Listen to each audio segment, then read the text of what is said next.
Okay, let's move on to the next section. Just a brief introduction of ethical standards that is expected for management accountants to abide by.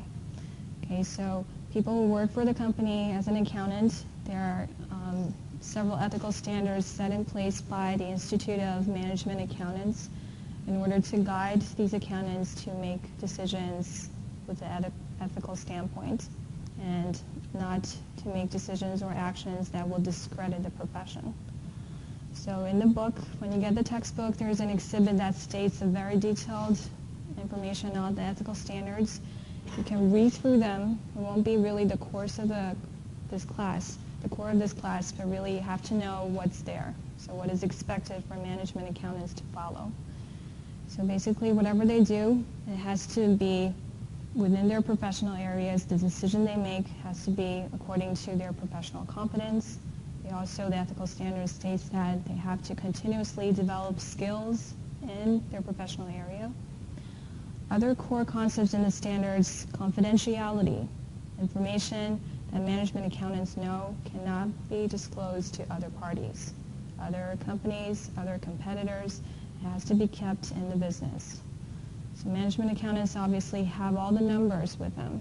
They know the costing side, production side of the numbers, they know budgeting, they even know the future plans in the business. These information has to be kept inside the business, confidentiality. Other core concepts in the standards mentioned was integrity, competence. Of course, whatever decisions management accountants make, they have to make sure they're not engaging in unethical situations that will discredit the profession.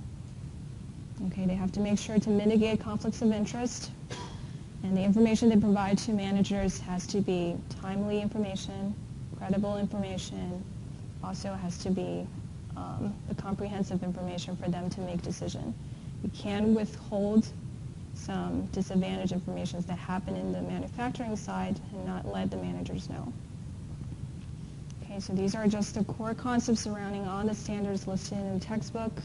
You can also read through the cases there. There's an example given to you on inflating inventory, which is obviously a wrong thing to do, meaning that if you have inventory shipped as FOB destination, do you still remember what FOB destination is? We have shipping point and destination.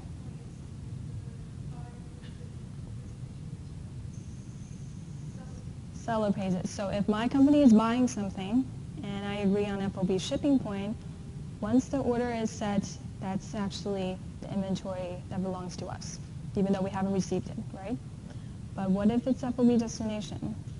If we set the order today, the inventory comes in 3 days later, and let's say it's the end of the year, can we record this as inventory? No. We can only record it next year, beginning January, once we actually receive it. So in the textbook, there is an example given to you on whether to inflate the inventory or not. The obvious answer is no, because if the agreement is FOB destination, once you receive it, that's the time point you record it as inventory. But if it's the end of the year, you can't inflate the inventory level just because you have the order, but you don't actually have the inventory yet. So that's an example.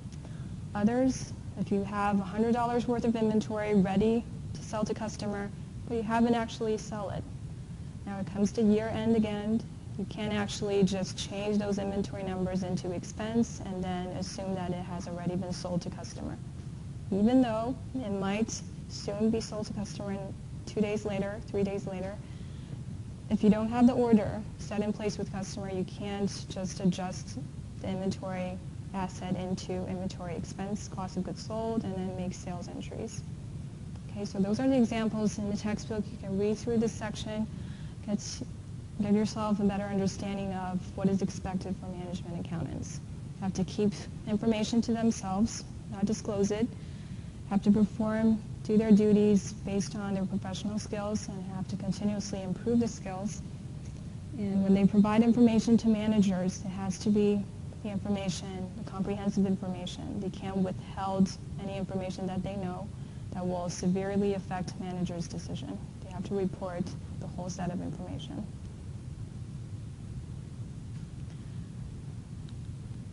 Okay, Now the second half of this chapter, earlier what we talked about is what is managerial accounting, how is it different from financial, what is nowadays the business trend in nowadays business world.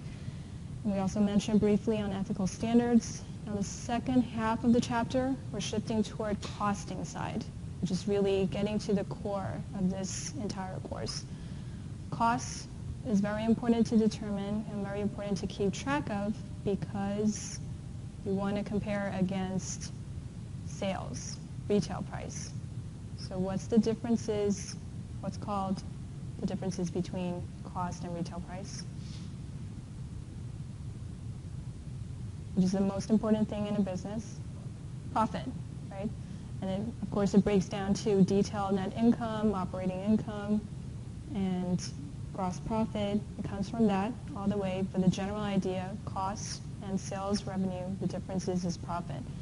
So this makes cost very important because, of course, company will want to reduce this part and increase retail price in order to gain wider profits. Right? So let's take a look at different type of business, how they determine unit cost for their services, for their products.